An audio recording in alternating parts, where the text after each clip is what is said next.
సంక్రాంతి పండుగ అంటే ఆంధ్రలో ఫేమస్. మరి ఈ పండుగ షాపింగ్ కి ఎస్ఆర్ షాపింగ్ మాల్ ఫేమస్.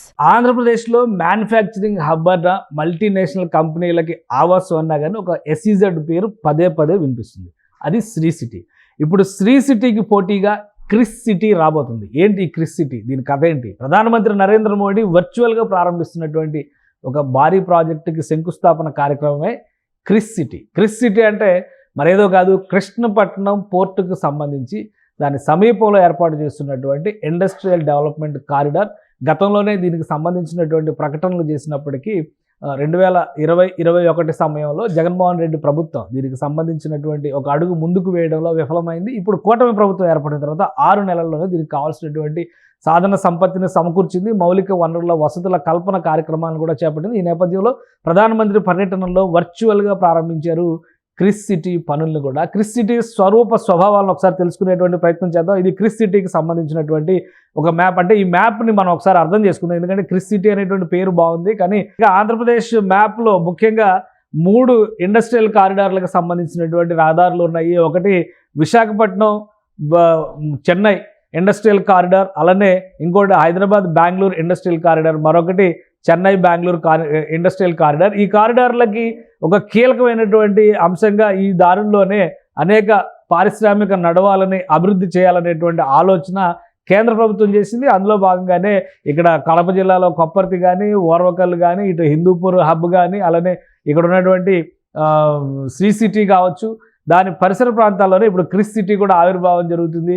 ఇక దొనకొండ, ఇటు మచిలీపట్నం సెజు, ఇవన్నీ కూడా విశాఖపట్నం ఇండస్ట్రియల్ నాడ్, వైజాగ్ నాడ్ వీటన్నింటిని కూడా ఆ లిస్టులోనే మనం చూస్తున్నాం. అదే క్రమంలో ఆంధ్రప్రదేశ్కి సంబంధించినటువంటి తీర ప్రాంతంలో ఉన్న పోర్టుల విస్తరణ కార్యక్రమాన్ని చూస్తే కనుక శివారు ప్రాంతంలో ఉన్నటువంటి కీలకమైన ప్రదేశాలు దుగరాజపట్నం, కృష్ణపట్నం పోర్టులు. కృష్ణపట్నం ఆల్రెడీ ఆపరేషన్స్లోకి వచ్చినటువంటి పోర్టు. ఇప్పుడు రామాయపట్నం పోర్టుని పెద్ద ఎత్తున అభివృద్ధి చేసేటువంటి పనిలో ఆంధ్రప్రదేశ్ ప్రభుత్వం నిమగ్నమైంది. కేంద్ర ప్రభుత్వం దీనికి సహకారం అందిస్తూ ఉంది. ఇక జాగ్రఫీ పరంగా చూస్తే ఇక్కడ మనం ఈ మ్యాప్ను మనం అర్థం చేసుకోవచ్చు. కృష్ణపట్నం నాడ్ అంటే కృష్ణపట్నం పారిశ్రామిక నడవా కింద చెప్పేటువంటిది ఈ పోర్టుకు సమీపంలో ఇక్కడ డెవలప్ చేయాలనేటువంటి ఆలోచన చేసింది. ఇది చాలా క్లియర్గా ఇటు నుంచి చూస్తే వైజాగ్ ఇండస్ట్రియల్ కారిడార్ వైపు నుంచి, అలానే ఇటు బెంగళూరు చెన్నై ఇండస్ట్రియల్ కారిడార్కి కూడా ఇది ఒక హబ్గా కాబోతుంది. అందుకనే ఇక్కడ క్రిస్ సిటీని నిర్మించాలనేటువంటి తలంపుని ఆంధ్రప్రదేశ్ ప్రభుత్వం చేసింది. క్రిస్ సిటీకి సంబంధించినటువంటి ప్రతిపాదనలు ఈరోజు వచ్చినాయి, కొత్తవేమీ కావు. ఇవి గత 10 ఏళ్లుగా దాదాపు కృష్ణపట్నం పోర్ట్ ఆపరేషన్స్లోకి వచ్చినప్పటి నుంచి కూడా క్రిస్ సిటీ అనేటువంటి ఏర్పాటు ప్రతిపాదన పదే పదే జరుగుతూ వచ్చింది. కానీ దాన్ని ఎవరు కూడా ముందుకు తీసుకెళ్లేటువంటి ప్రయత్నం చేయలేదు. తీవ్రమైనటువంటి జాప్యం జరుగుతూ వచ్చింది. ఇప్పుడు కూటమి ప్రభుత్వం డబుల్ ఇంజిన్ సర్కార్ పనితీరులో భాగంగా దీనికి శంకుస్థాపన చేశారు ప్రధానమంత్రి నరేంద్ర మోడీ. ఈ కార్యక్రమానికి ప్రధానమైనటువంటి ముఖ్యంగా ఈ జోన్లో ఏర్పడబోయేటువంటి క్రిస్ సిటీ స్వరూప స్వభావాలపైన రాష్ట్ర ప్రభుత్వం గతంలోనే కొన్ని ప్రణాళికలను సిద్ధం చేసింది. కనీసం 10,000 ఎకరాల్లో దీనికి సంబంధించినటువంటి నిర్మాణ పరంపరని కొనసాగించాలి, అలానే 3 దశల్లో అభివృద్ధి కార్యక్రమాలు నిర్వహించాలనేటువంటి ఆలోచన రాష్ట్ర ప్రభుత్వం చేసింది. ఇది క్రిస్ సిటీకి సంబంధించినటువంటి డీటెయిల్ ఇన్ఫర్మేషన్. ఈ క్రిస్ సిటీని ఆంధ్రప్రదేశ్ ఇన్ఫ్రాస్ట్రక్చర్ కార్పొరేషన్ ఉన్నటువంటి APIIC plus national industrial corridor development కోసం ఏర్పాటు చేసినటువంటి NICDIT నిగ్డిట్ ఈ 2 సంస్థలు సంయుక్తంగా దీన్ని ఏర్పాటు చేసినాయి. అయితే 2017లో ఏర్పాటైనటువంటి దీనికి సంబంధించినటువంటి భూముల కేటాయింపు విషయంలో మొదటి దశకు సంబంధించి భూములు వచ్చినప్పటికీ దీనిపైన జగన్మోహన్ రెడ్డి సర్కారు స్ట్రాంగ్గా ముందుకు వెళ్ళడంలో విఫలమైంది. దీని ఓవరాల్ ప్రొజెక్షన్స్ కనుక మనం చూస్తే కనీసం 10,000 ఎకరాల్లో దీన్ని డెవలప్ చేయాలనేటువంటి ఆలోచన చేశారు. ఈ 10,000 ఎకరాల్లో ఇన్వెస్ట్మెంట్స్ విషయంలో చూస్తే కనుక 37,000 కోట్ల రూపాయల ఇన్వెస్ట్మెంట్స్ రావాలనేటువంటి విషయాన్ని లక్ష్యంగా పెట్టుకున్నారు.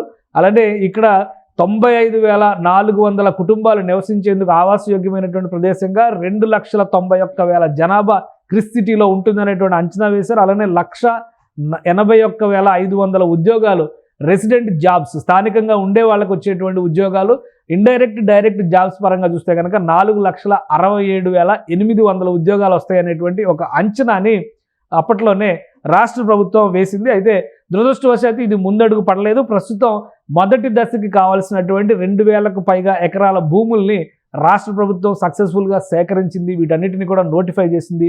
దీనికి క్రిస్ సిటీ అని నామకరణం చేసినటువంటి నేపథ్యంలో ప్రధానమంత్రి శంకుస్థాపన కార్యక్రమాన్ని కూడా నిర్వహించారు. ఈ క్రిస్ సిటీ స్వరూప స్వభావాలను ఒకసారి మనం పరిశీలిద్దాం. మొత్తం సిటీ ఏ విధంగా ఉండబోతుంది, దీనిలో ఉండేటువంటి ప్లానింగ్ ఏంటి ఒకసారి విశ్లేషిద్దాం. కృష్ణపట్నం సెజ్గా ఈ క్రిస్ సిటీని ప్లాన్ చేశారు.